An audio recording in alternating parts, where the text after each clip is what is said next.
दर्शकों, वक्त बदल रहा है और सोच भी। अब समाज सिर्फ दो हिस्सों में नहीं बटा, यानी कि महिला और पुरुष। अब बात होती है हर व्यक्ति की, हर पहचान की।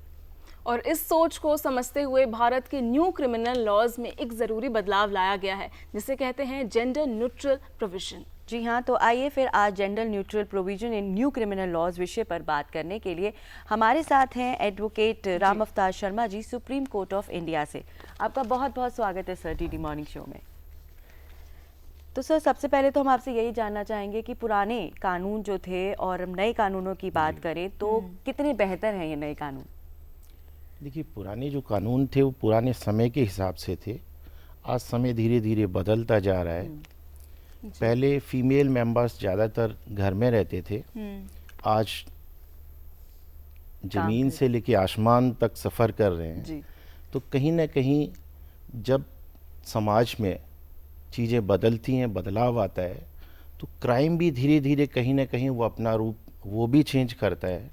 और जब क्राइम कहीं ना कहीं अपना जब रूप चेंज करता है तो उसका स्पेस जब ज़्यादा बढ़ने लगता है तो उसको कंट्रोल करने के लिए नए लॉ लाने की ज़रूरत होती है या पुराने लॉ में अमेंडमेंट करने की ज़रूरत होती है। जब हम नए लॉ को इंट्रोड्यूस करते हैं तो ये ध्यान रखा जाता है, और आज की डेट में जो अभी नया लॉ आया उसमें ये ध्यान रखा गया है कि कहीं किसी के साथ अन्याय ना हो, चाहे उसका जेंडर कोई भी हो, आइदर वो मेल है, आइदर फीमेल है या फिर ट्रांसजेंडर है। किसी भी लिंग के आधार पर किसी को न्याय से वंचित ना रहना पड़े, इस पर स्पेशल इस पर जोर दिया गया है। और बहुत सारी कमेटियां इसमें बनाई गई थी जब इस कानून को, इस प्रोविज़न को ऐड किया गया।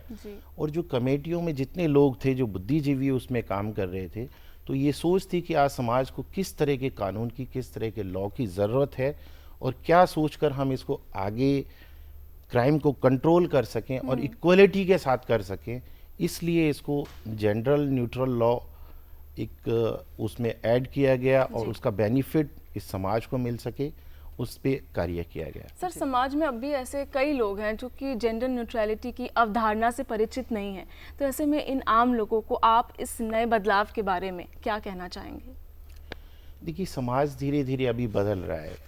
जब 2023 में गवर्नमेंट ने इस बिल को प्रपोज किया, पार्लियामेंट में कानून बना, 2024 1 जुलाई से जब ये इंट्रोड्यूस हुआ और इम्प्लीमेंट हुआ, अब इम्प्लीमेंट होने के बाद में जो पुराने प्रोविजंस थे, जो आईपीसी सेक्शंस के अकॉर्डिंग चलते थे, वो एज इट इज़ कोर्ट में अभी भी चल रहे हैं। बट जो बीएनएसएस के माध्यम से अभी जो चल रहा है, भारतीय न्याय संहिता के आधार पर जो अभी चल रहा है, उसमें जितने भी प्रोविजंस हैं उन सबको ये ध्यान में रखते हुए कि किसी के साथ कोई अन्याय ना हो, चाहे उसका जेंडर कोई भी हो, उसकी एज कोई भी हो। एज को जहाँ तक रखा गया है, जिसमें बच्चों का, जो माइनर बच्चे हैं 18 ईयर से कम है, उस पर स्पेशल इसमें ध्यान रखा गया है कि वो आइदर मेल है या फीमेल है, उन पर जो किसी तरह के अपराध, किसी भी तरह के अपराध में एक कह सकते हैं जो सेक्सुअल हरासमेंट का जो केसेस होते थे या वोमेन का जो अभी कहीं जॉब करते हैं वहाँ पर जो हरासमेंट होता था, उस पर स्पेशल ध्यान रखते हुए इस प्रोविजंस में बहुत कुछ ऐड किया गया है। और मैं कहता हूँ कि जो समाज में अभी जो व्यक्ति इस चीज़ से अनभिज्ञ हैं, थोड़ा सा इस कानून के बारे में जानें और इसका लाभ उठाएं, क्योंकि पहले और आज में बदलाव है। और कानून जब बदलाव लाता है तो कहीं ना कहीं समाज में शांति का प्रतीक, एक शांति लाने का प्रतीक वो सरकारें कार्य कर रही हैं। बहुत अच्छा एक इनिशिएट है गवर्नमेंट ऑफ इंडिया का कि आज के समय के परिप्रेक्ष्य में धीरे धीरे जो चेंजेस, जो बदलाव आने चाहिए वो ला रहे हैं।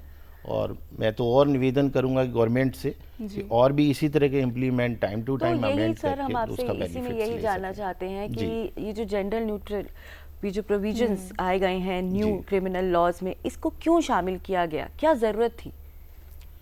एक्चुअल में कुछ केसेस पहले थे, जैसे डोमेस्टिक वायलेंस एक्ट का केस हो गया या 498 के केसेस हो गए।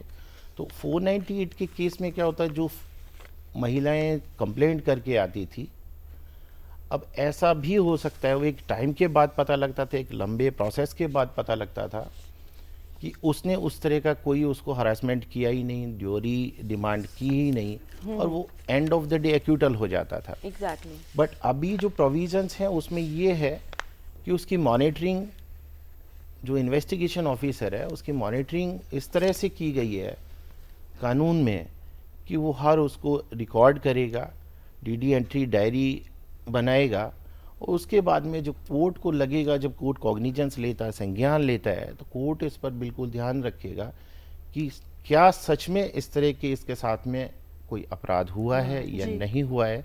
कॉग्निजेंस लेते समय प्रीवियस भी इस तरह का रहता था, बट अभी थोड़ा सा उसको और स्ट्रिक्ट कर दिया गया है कि कॉग्निजेंस जब लेते हैं तब कम से कम इस बात का ध्यान रखा जाए कि इसके साथ में इस तरह का अपराध हुआ भी है या नहीं हुआ है, ताकि निर्दोष को आगे कोई सजा ना मिले। बिल्कुल। और सर, नए आपराधिक कानूनों में जेंडर न्यूट्रल प्रावधान कौन कौन से हैं और ये समाज के लिए क्यों महत्वपूर्ण है? देखिए, नए जितने भी अभी ऐड किए हैं जिस पे बेसिक ध्यान दिया गया है, 18 साल से कम उम्र के जो बच्चे हैं जी। उनके साथ में अगर कोई भी आज की डेट में कुछ गलत होता है, कोई अपराध होता है और सेक्सुअल हरेसमेंट का कोई केस होता है, तो पहले क्या था, उसमें सिर्फ फीमेल मेंबर्स को पॉक्सो एक 2012 में जब बना, तो उस टाइम पे सिर्फ एक फीमेल मेंबर को उसमें थोड़ा सा रखा गया था। बट आज की डेट में जो बिलो 18 साल से कम उम्र के, चाहे वो मेल है या फीमेल है, उसके साथ कुछ गलत होता है तो उसको सेम प्रोविजन में इक्वलिटी के साथ देखा जाएगा, और उसमें सजा का प्रावधान जो प्रोविजंस हैं वो इक्वली है। ओके। तो मतलब हम ये कह सकते हैं कि जनरल जो न्यूट्रल प्रोविजंस हैं उसमें पुरुष हो, महिला हो या किसी भी और भी लिंग के हों, मतलब ट्रांसजेंडर कम्युनिटीज़ हों, उनको एक समान तरीके से इसमें जो है न्याय दिया जाएगा। तो मतलब हम ये मान सकते हैं इसके अंदर। हाँ।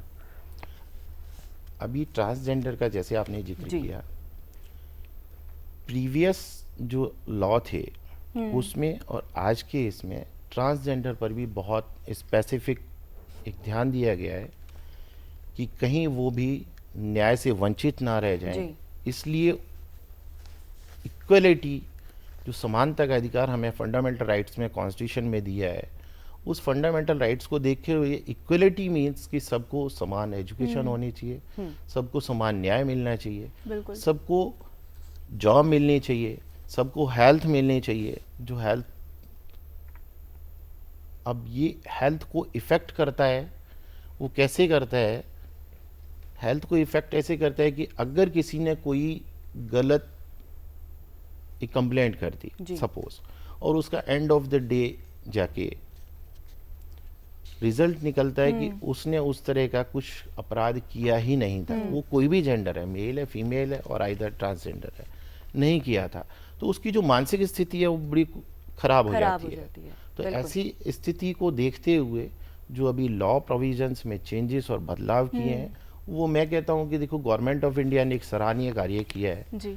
और उस सराहनीय कार्य के लिए धीरे धीरे और चेंजेस, समय के हिसाब से बदलाव की ज़रूरत है और इसमें अच्छे चेंजेस हो सकते हैं।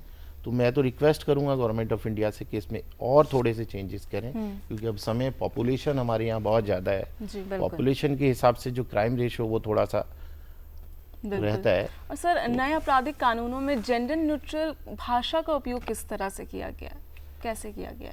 देखिए, जेंडर न्यूट्रल का क्या होता है? इक्वलिटी बिफोर लॉ, जो समानता है। न्यूट्रल मीन्स लिंग भेद, कि किसी भी लिंग का भेद किए बिना, कि उसमें किसी के साथ में कोई पार्शलिटी नहीं की जाएगी। आइदर वो बच्चा है जो बिलो 18 ईयर है, आइदर वो मेल है, फीमेल है और ट्रांसजेंडर है, उन सबको एक ही दृष्टि से देखा गया है और उनको उसी पैनल प्रोविजंस के अकॉर्डिंगली सजा दी जाएगी जिससे वो कोई क्राइम करते हैं, और उन्हीं पैनल प्रोविजंस में जो उनको बेनिफिट्स हैं कि अगर किसी के साथ कोई अपराध होता है, वो कंप्लेंट करता है, तो उसको उसमें रिलीफ मिलेगा। और सर, जेंडर न्यूट्रल प्रावधानों के चलते पीड़ितों की मेडिकल जांच, काउंसलिंग और कोर्ट प्रक्रिया में कौन से व्यवहारिक बदलाव जो हैं आप देखते हैं? देखिए, पहले क्या था, थोड़ा मॉनिटरिंग के बारे में ज़रूर था, बट अभी मॉनिटरिंग जो होने लगी है, अब वीडियो रिकॉर्डिंग होती है कि अभी किसी के साथ, बहुत सारे पुलिस स्टेशंस में जब कभी जाते थे तो वहाँ आज की डेट में एक महिला, अगर कोई महिला विक्टिम है तो वहाँ एक महिला कांस्टेबल होती है या महिला ऑफिसर होती है, वो उसको सुनती हैं, गवर्नमेंट की तरफ से वहाँ पर एडवाइज़र जो है, अगर कोई महिला विक्टिम है तो उनको वो एडवाइस करने के लिए कि ये लॉ आज की डेट में है, वो उनको ब्रीफ करती हैं। या बहुत सारे एनजीओस हैं जिसको गवर्नमेंट ने अटैच किया हुआ है, वो उनको उस क्राइम के बारे में जो हुआ है और उसके क्या वो एक्शन ले सकते हैं उसके बारे में वो पूरा ब्रीफ करते हैं। उसके बाद में वो किस तरह से कंप्लेंट करें, उस कंप्लेंट के बाद में क्या उसमें प्रोसीजर्स रहेंगे, पुलिस प्रोसीजर का क्या रहेगा, कोर्ट में प्रोसीजर्स क्या रहेंगे, और एंड ऑफ द डे उसको जो जजमेंट मिलेगी, जो न्याय मिलेगा, वो किस तरह मिलेगा, उसका पूरा बताया जाता है। ओके। तो जैसे कि आज हम बात कर रहे हैं जेंडर न्यूट्रल प्रोविजंस के बारे में, तो आप हमारे दर्शकों को क्या संदेश देना चाहेंगे कि ये जो जेंडर न्यूट्रल प्रोविजंस हैं, इससे हमारा समाज को ये कैसे बेहतर बनाएंगे? जी।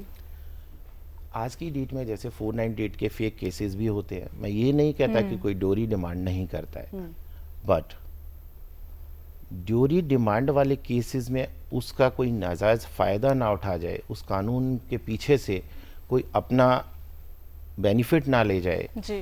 तो उसके लिए मैं ये कहना चाहूँगा कि जो अभी चेंजेस आए हैं उसके बारे में थोड़ा सा हिंदुस्तान के लोग जागरूक हों, उनको पढ़ें। उनके पास बहुत सारे अधिकार हैं, बहुत सारे राइट हैं जो वो आगे चल के उसका बेनिफिट्स ले सकते हैं। और इस तरह के आज की डेट में गवर्नमेंट ऑफ इंडिया और स्टेट गवर्नमेंट में भी बहुत सारे फ्री एडवाइस और एडवोकेट्स रखे हुए हैं, डीएलएसए के माध्यम से वो वहाँ से फ्री एडवाइस ले सकते हैं और उस एडवाइस से जो भी आज का नया कानून है उसके बारे में जान सकते हैं कि आज की डेट में मेल के लिए, फीमेल के लिए, ट्रांसजेंडर के लिए या बच्चों के लिए जो लो 18 ईयर हैं उनके लिए क्या क्या बेनिफिट्स इस कानून के अंदर हैं, वो उसमें जाकर के किसी भी कोर्ट में आजकल ऑफिस बने वो वहाँ जाकर के वो पता कर सकते हैं और उसका लाभ ले सकते हैं। ओके। जेंडर न्यूट्रल प्रोविजन से न्यू क्रिमिनल लॉज विषय पर बात करने के लिए आपका बहुत बहुत शुक्रिया एडवोकेट राम अवतार शर्मा जी। Thank you. बहुत बहुत शुक्रिया आपका। Thank you so much.